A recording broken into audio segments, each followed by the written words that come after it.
Good afternoon.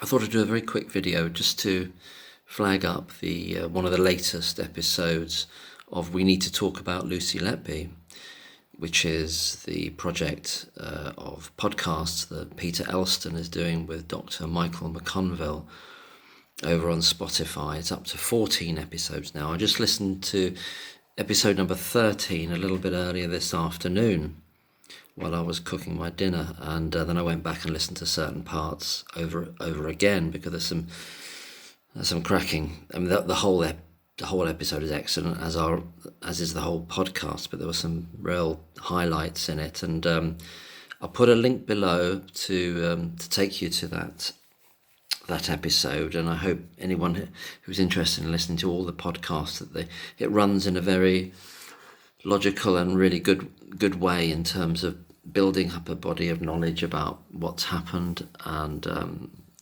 looking at all the other possible causes for the deaths of the babies and the number of health crashes that there were in 2015 and 2016, with some fantastic argumentation throughout en route. But today, I'm still to listen to number 14. I might listen to that later or tomorrow morning. I can only take so much in my mind lately, the old noggin, you know. But anyway, episode 13 today of We Need to Talk About Lucy Letby. There was a really wow moment when Peter starts talking about an email that was sent in December 2015 by a consultant from that unit who had been and was working on that unit at the time. So December 2015, and that consultant is Alison Timmis, whose name I had heard of. There was some debate in the podcast as to whether she appeared at the trial or whether under her name or she was given anonymity. I'm not sure, I can't remember, but I had heard of the name before. But basically, Peter Elston reads out the email that she sent in December 2015 to the Chief Executive, Tony Chambers, in which she is saying that the neonatal unit of the COCH, Countess of Chester Hospital, is in chaos. That's the word she used. And in this podcast, you can hear Michael McConville, Dr. Michael McConville, a doctor of 40 years standing, says, is that the word she used, chaos? And, Peter confirms that, yeah, that's the word she used. It was in chaos. And that there were too many babies to look after, and there were more babies. This is Alison Timmis now in this email. There were more babies than the unit could safely accommodate, and that staff were in tears. So this email being sent from Alison Timmis, consultant, not one of the Gang of Four, one presumes. I'm pretty sure she can't be Dr. B. I don't believe that's the case. I think it's just another one.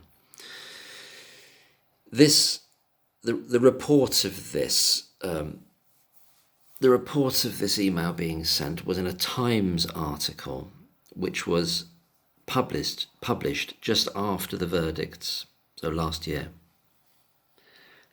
I may well have read that article last year. I read hundreds of articles. It's possible that came across my radar, but there was so much going on, and we were looking at like hundreds and hundreds of articles of people looking into it, and more are coming all the time, and all the interviews, etc., etc. But anyway, it was from this interview in this the Times article,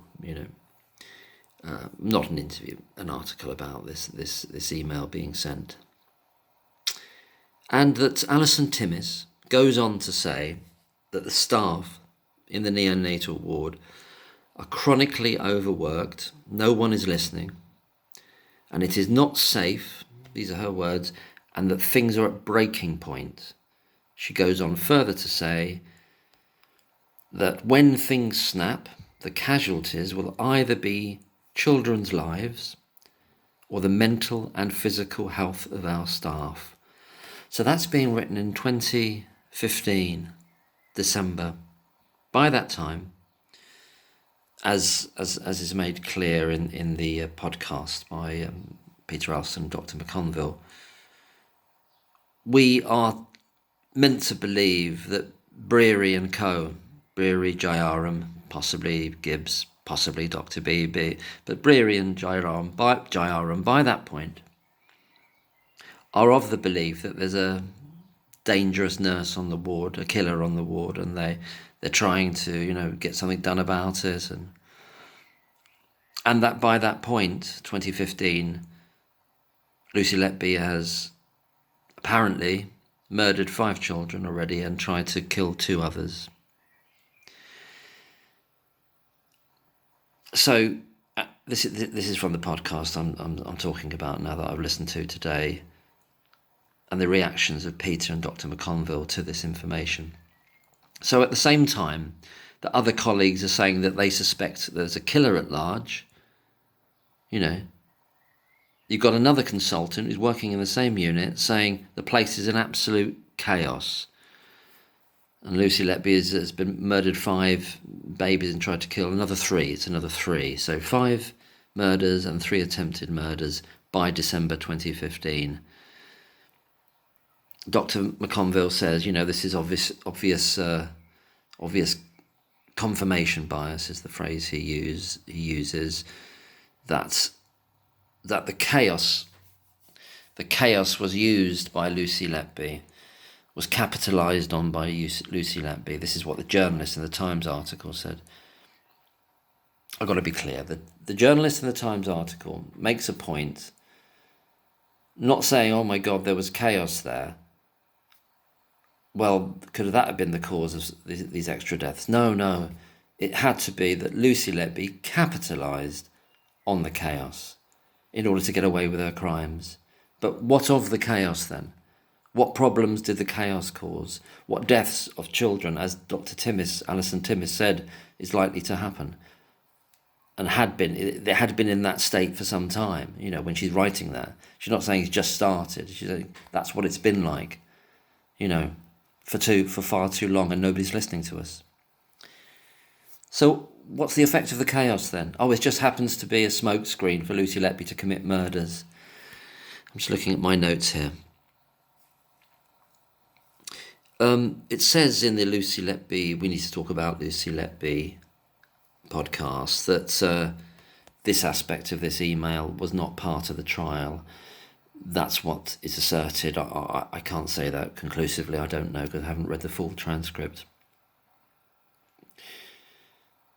But if it wasn't, and Peter seemed to be quite sure that it wasn't part of the trial, you'd have to wonder why then.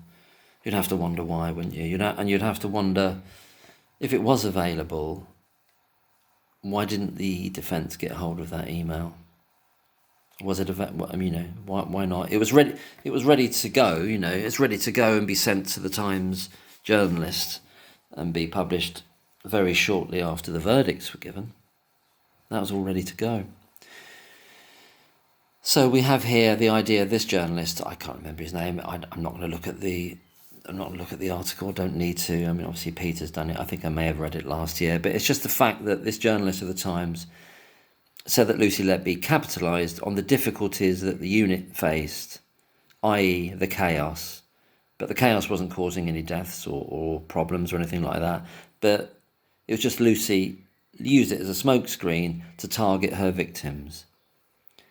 And then Dr. McConville sums it up in this kind of withering way, because it's absurd what's being suggested here. Dr. McConville, in the podcast, the number 13, says, the chaos in itself couldn't have caused any problems, only Lucy Letby's exploitation of the chaos. That's what Dr. McConville says in this podcast. And he finishes off saying that's complete bunk, which of course it is, and an example of this confirmation bias. In other words, there are no other possible explanations. Once you've got the idée fixe, once you have the idée fixe, Lucy Letby is the murderer and has been doing all these things. All these other problems, all the chaos, has no real world effect on those babies there. Nothing at all. The understaffing, the people being overwhelmed, the staff in tears, being at breaking point, it's not being safe, and that's being said by a consultant. from that in an email to the chief executive in December 2015. 2015. So anyway, I just wanted to mention that.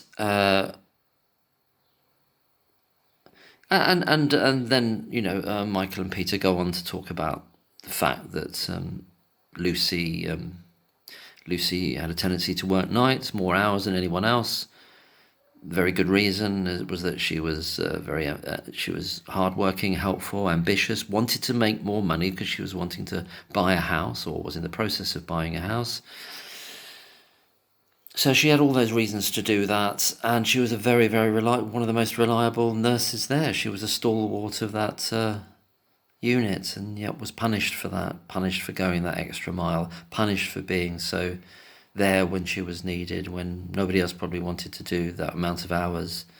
And they capitalised on her and used her as much as possible in a situation which has been described as chaos, in a situation which has been described as unsafe for the babies and the staff by a consultant in 2015, in December of 2015. But the journalist, furthermore, in this Times article, he goes on to say, well, of course, back to the confirmation bias idea, Lucy Letby only wanted to work nights, and I've seen this in other articles, I remember it in other articles. She chose to work nights because there are fewer staff, there are fewer eyes on her. Again, under cover of the night, she can commit more of her crimes. So whatever she did, it's always with a view to using the situation around her, whether it's chaos, a dangerous ward, a dangerous unit, dangerous for children and for staff, overwhelmed staff in tears. She's using that. All that Lucy's doing is using that to commit the crimes. And she's only working at nights to commit more crimes because there are fewer people to observe her. Yes, confirmation bias, but just the rank idiocy of that, the absolute inability to think critically of the journalistic class, in large part.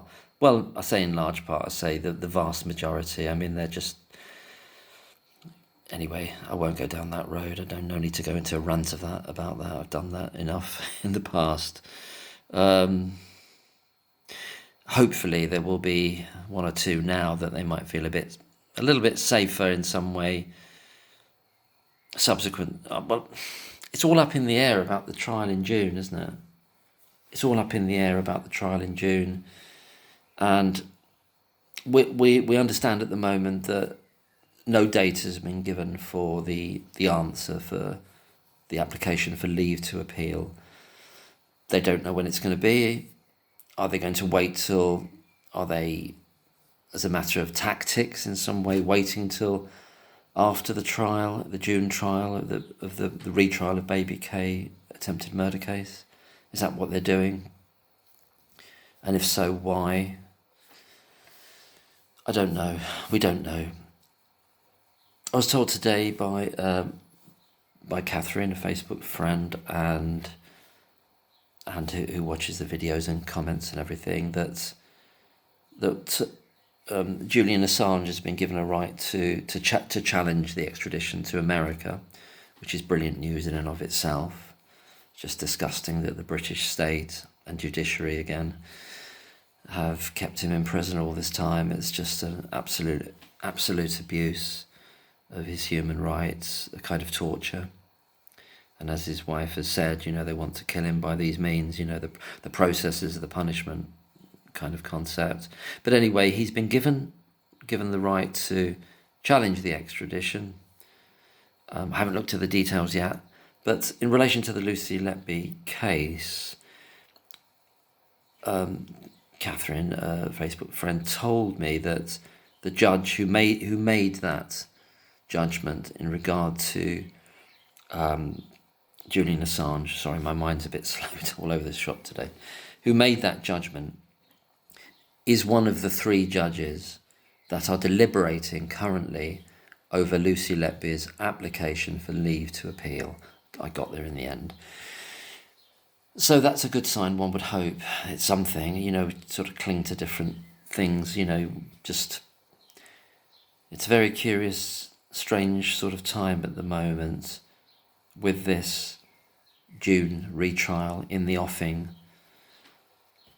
especially after the shock to the system, not my system, but to the system of that New Yorker article, and then leading to even like David Davis asking questions about open justice in Parliament. That's been a shock, and that's got ramifications that are rolling on and on and on, with more and more people picking up this case than was the case last year. It's rolling down like the old proverbial snowball down a hill. I'm not sure. What do I want to say? I'm not sure whether they will grant Lucy Letby an appeal. If they do, will that be after the trial in June? If the trial goes ahead in June and Lucy Letby is again, there's either no judgment can be made or she's found not guilty,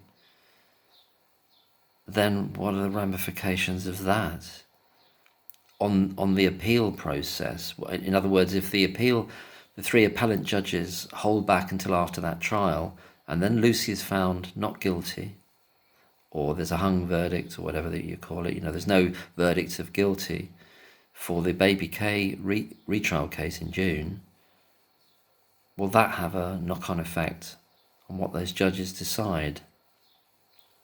You'd think really they should decide based on the what do you call it?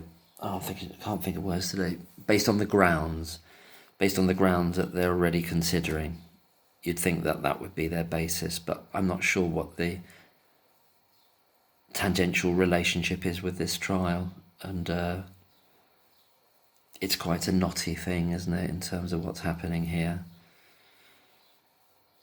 Some people have said, that the whole purpose of that retrial, out of how many was it, 8 or 9, where they couldn't reach a verdict, the jury, 7, 8, no, I can't remember exactly. Can't keep all the details in my mind at the same time.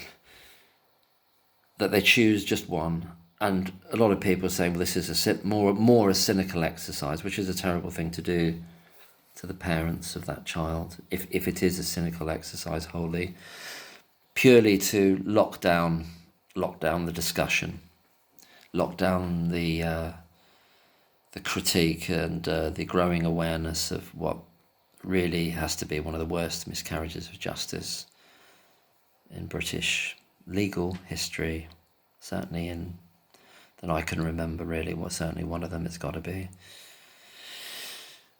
Yeah, it's going to be huge ramifications when the verdicts are overturned. So, is it a cynical thing to do that? It kind of backfired, if that is the case, because of what's happened with this New Yorker article. Because the fact that it was blocked has made that New Yorker article absolutely get more and more eyes on it than it probably would have done anyway. It's created more of an attraction towards it, and suspicion as to why the system would not allow the British people to read it. Of course they can, because of the internet. Because of course they can do it. They can just find the archive copy. I'll put that down again below, as well as the episode 13 of We Need to Talk About Lucy Letby with Peter Alston and Dr. Michael McConville. I'll put the link down below, and just another one, just in case people haven't seen it, of the archived New Yorker article. Okay, everyone, and these things are rolling on. It feels inexorable now, but there's a real momentum building here. I do feel hopeful for Lucy and her family, and for the principle of justice here. I do feel hopeful. I think they're not going to let it go easy. The interested parties, shall we say, and there's a lot of them that would want Lucy to stay in prison for the rest of her life. There's a lot of interested parties that would want that to happen. But there's something stronger at work. And as St. Augustine of Hippo said, the truth is a lion. Let it loose and it will defend itself. I think I did a video before saying, well, unfortunately, that's not always the case, because in a court setting, because you could be telling the truth and you still end up being found guilty. So, but nonetheless, the truth as an energy, as an energetic force, will not be held back forever. There's something inexorable about it. It wants to be made manifest. Sorry, I've been a bit jumpy there. I thought I was only going to do like a 3 or 4 minute video. But anyway, I really recommend so much anyone who hasn't started listening to the We Need to Talk About Lucy Letby podcast. I really recommend it. Yeah, it's just fantastic. So I'll go on and listen to number 14 a bit later with a cup of tea, or maybe perhaps I'll leave it till tomorrow. Take care, everyone, and all the best. Bye-bye.